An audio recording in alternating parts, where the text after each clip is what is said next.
In the summer of 2013, Adventists started a movement called Awaken Wyoming, a movement that would become a lighthouse to everyone in Wyoming, to give people the chance to see and to choose Christ through evangelism efforts. A total of $310,000 was donated for this eventful cause. Since then, many divine appointments have happened and souls have been won. This mini documentary is their story, of the ones that were touched by Jesus through Awaken Wyoming.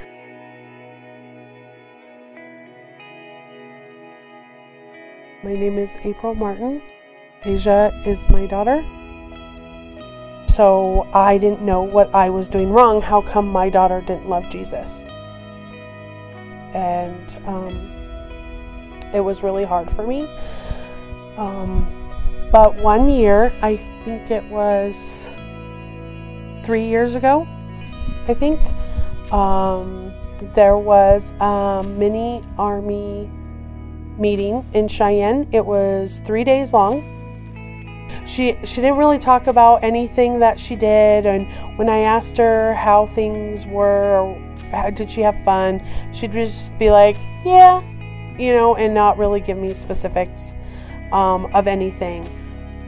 But I would say within a month or so, we noticed a difference in her in asking questions about God and asking questions about Jesus. And one of her older sisters would sit down with her and read the Bible. And then she started school, like not even a month later after that, and they retest her because she has, learning problems in school too, and her testing scores were higher than they should have been. And we are just like, wait a minute, what is going on? This is so crazy. It was just awesome. And ever since then, she's shown a whole lot of interest in the Bible, in learning the Bible stories. She reads the Bible on her own. Army not only was a benefit for her, it was a benefit for our whole family. My name is Alexis, and I was involved in Waldensians. I'm Alexis's mother, Jeanette, and I am here to basically tell you what it was like when she was going through the things that they were doing for Awaken Wyoming with the Waldensians. They were a group of people that hid from prosecutors in the Dark Ages, and they kept the Bible going, pretty much. We did a lot of what the old Waldensians did, or tried to reenact it. I think the last night we were there, we went on a whole, almost like a scavenger hunt, across the whole mountain, trying to bring certain people to God and stay away from certain people who would pretty much send us to jail.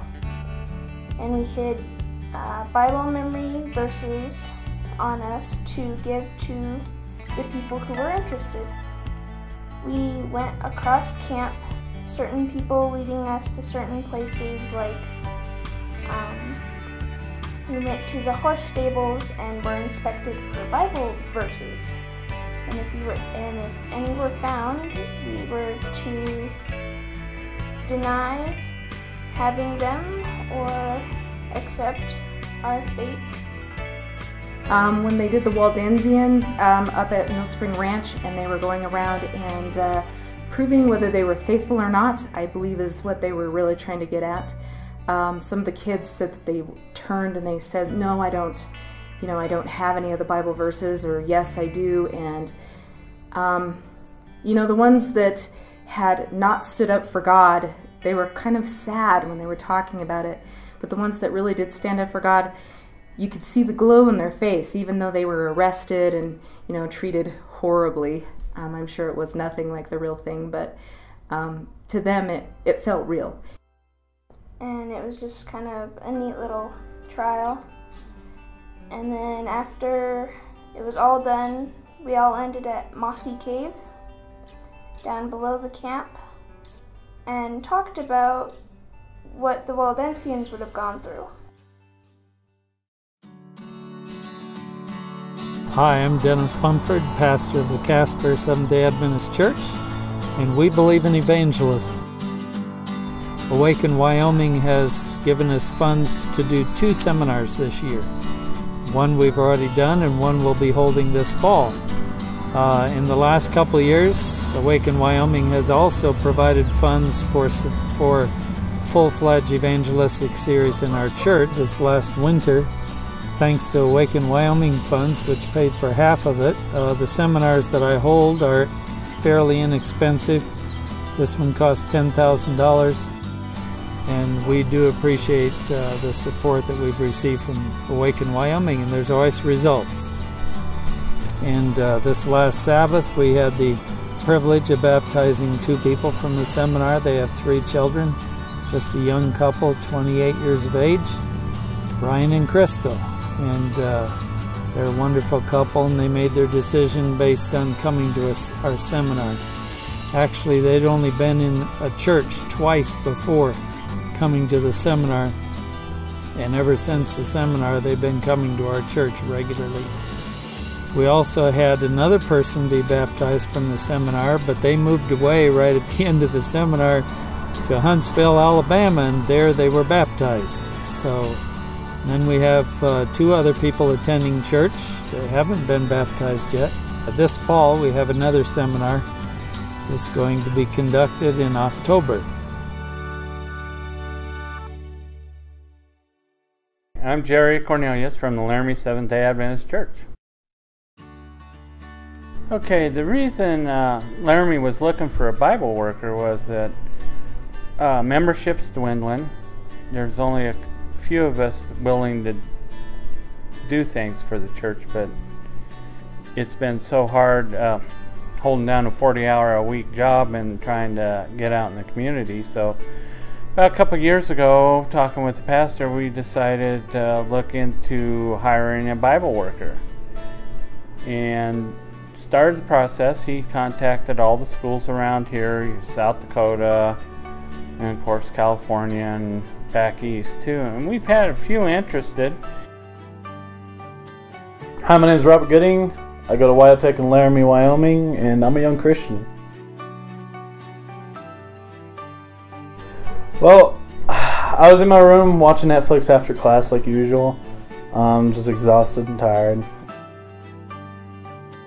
I hear this knock on the door in the living room, and I hear my buddies, my roommates, start talking to this guy, and I'm like, I wonder who that is. Open the door.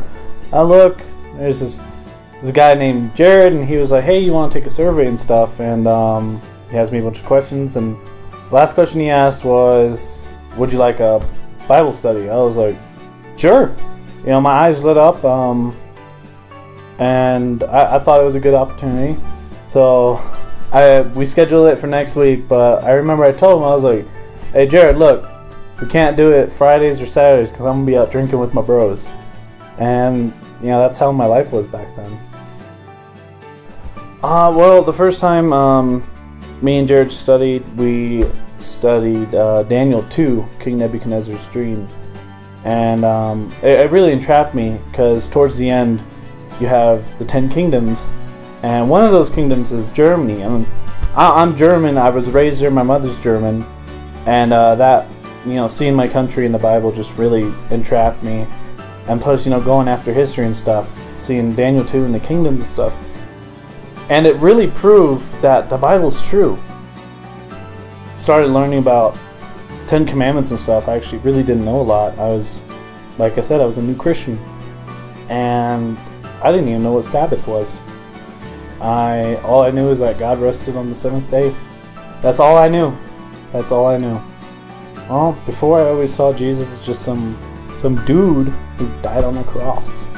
Didn't really know so much about, you know, oh, he died for our sins, but I never knew what that meant nor the weight that it carried. But over time I started realizing, you know, he's a friend. He's a friend and he's always there for me. My life before Christ, Well, honestly, I mean, I thought I had everything I needed. You know, I got great parents, I got a truck, PS3, you know, Netflix, blah, blah, blah, blah, blah, food on the table. But life was always kind of empty. You know, there was always something missing. Awaken Wyoming. Awaken Wyoming. Awaken Wyoming. Awaken Wyoming. Awaken Wyoming.